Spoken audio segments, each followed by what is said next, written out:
éviter la répétition de bévues semblables à l'affaire Mario Bastien, qui avait assassiné le jeune Alexandre Livernoche à l'été 2000, alors qu'il était en liberté, bénéficiant d'une permission spéciale.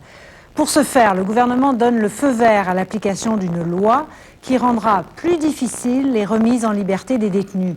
Une loi qui n'entrera toutefois en vigueur qu'en février 2007, alors qu'elle a pourtant été adoptée il y a 4 ans.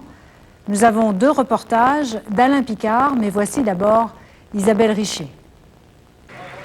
Juste avant de commettre son crime en août 2000, Mario Bastien était sorti de prison grâce à une permission spéciale du directeur de l'établissement.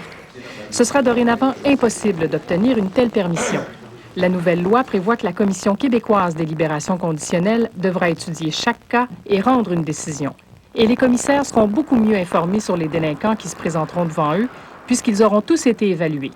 Pour être capable de savoir qui et quel profil de personnes entre dans les services correctionnels, évidemment pour être en mesure d'évaluer la dangerosité de l'individu et les risques de récidive au moment, bien sûr, de sa remise en liberté. Les services correctionnels adoptent enfin des moyens modernes en instituant un dossier informatisé pour chaque détenu.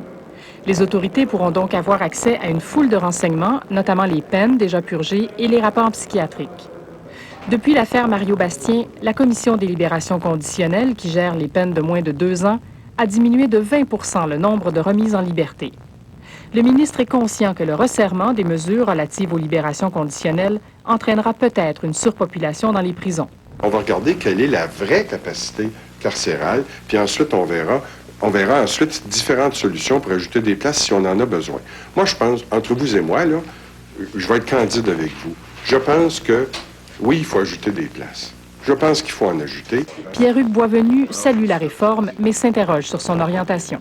Il a parlé beaucoup d'évaluation du dossier criminel, mais ça ne nous assure pas du tout qu'on va mettre en place dans les prisons québécoises une véritable politique de réhabilitation plutôt qu'une politique d'acquisition de la criminalité.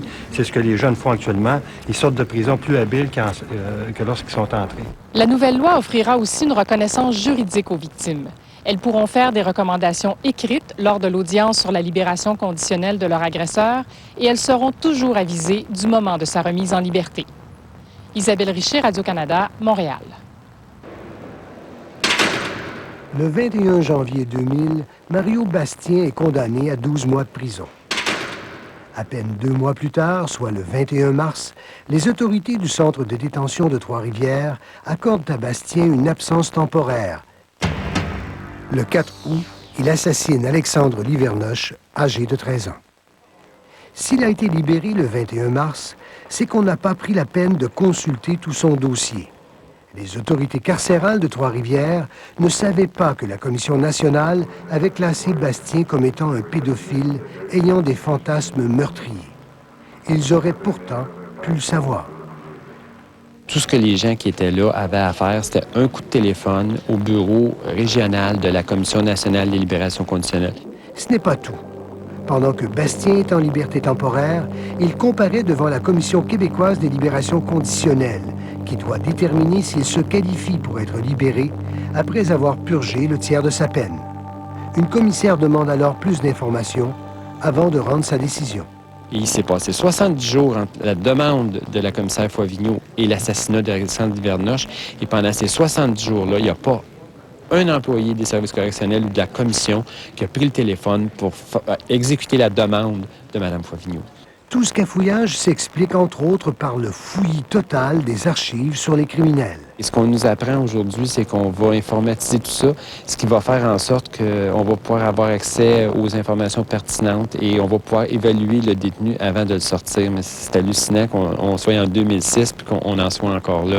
Après le dépôt en 2001 du rapport de Claude Corbeau, qui remettait en question le système d'absence temporaire, après une réforme du système carcéral par le Parti québécois en 2002, et après d'autres meurtres comme celui de la jeune Julie Boisvenu en juillet 2002, perpétré par un criminel dont on avait mal évalué le dossier, on a finalement décidé de passer aux actes.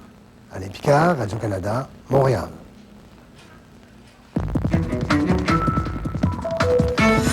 Bonsoir. Québec resserre enfin les règles des libérations conditionnelles, mais serons-nous mieux protégés contre les récidivistes? Ce soir au point, les opinions de Yves Thériault et Pierre-Yves Boisvenu.